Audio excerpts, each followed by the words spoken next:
जय श्री राम भक्तजनों।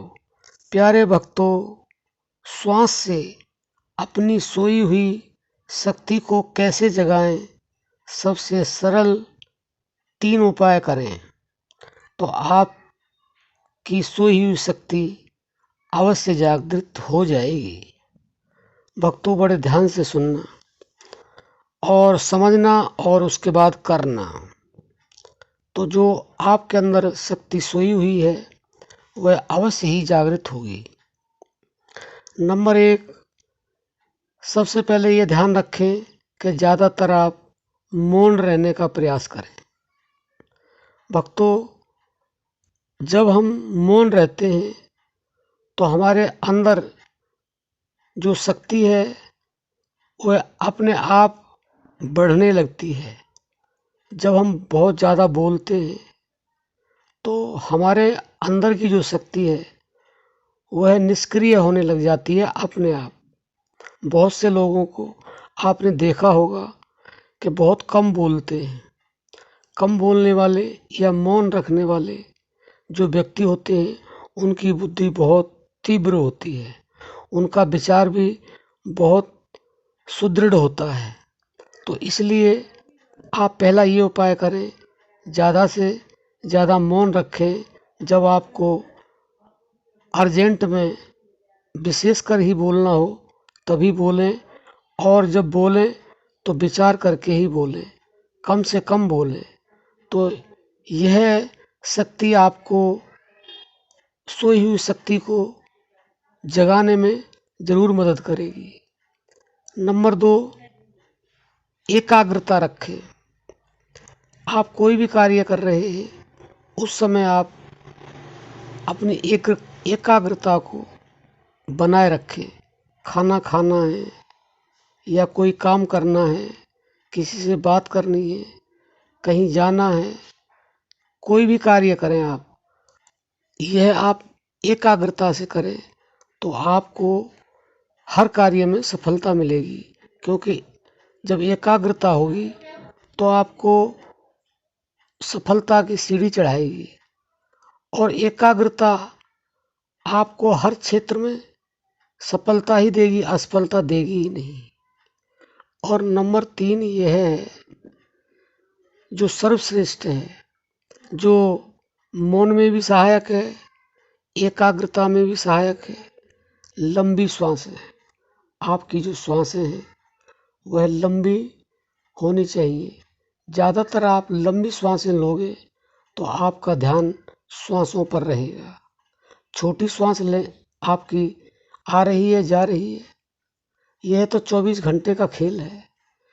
इस 24 घंटे के खेल में आप 24 घंटे ज़्यादा से ज़्यादा समय अपनी श्वास पर देंगे, यानी कि लंबी सांसें लेंगे तो आपका ध्यान श्वास पर रहेगा।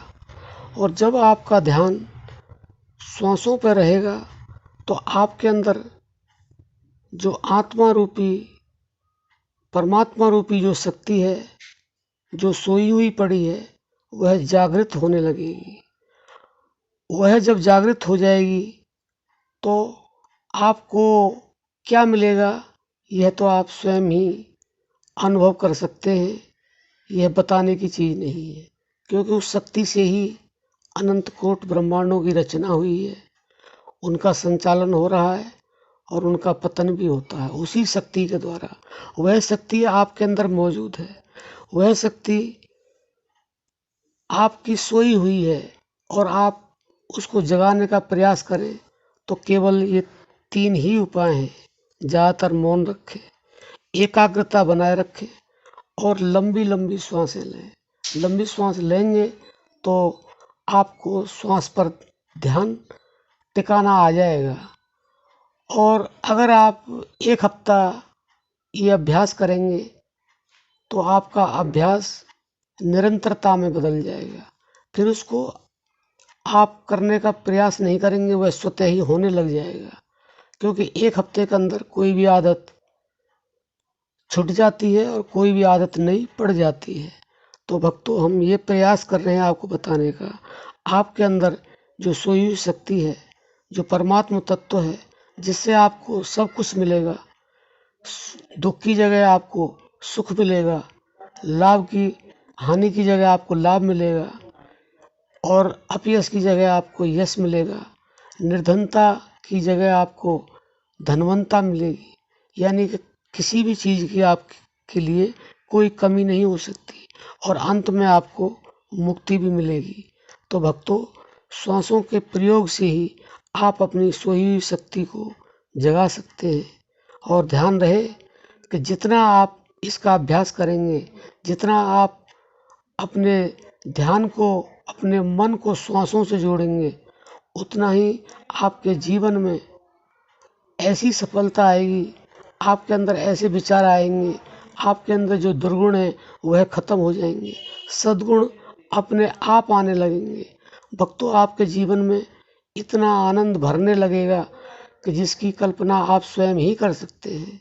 तो भक्तों, अपनी सोई हुई शक्ति को जगाने के लिए आप इन प्रयोगों को, उपायों को जरूर करें और ज़्यादातर 24 घंटे में ज़्यादा से ज़्यादा समय आप अपनी श्वास पर ध्यान देने का प्रयास करें, क्योंकि श्वास ही जीवन का सर्वश्रेष्ठ वो है जो सबके लिए है, किसी एक के लिए नहीं है। चाहे पशु हैं, पक्षी हैं, जीव जंतु हैं, श्वास से ही जीवन है।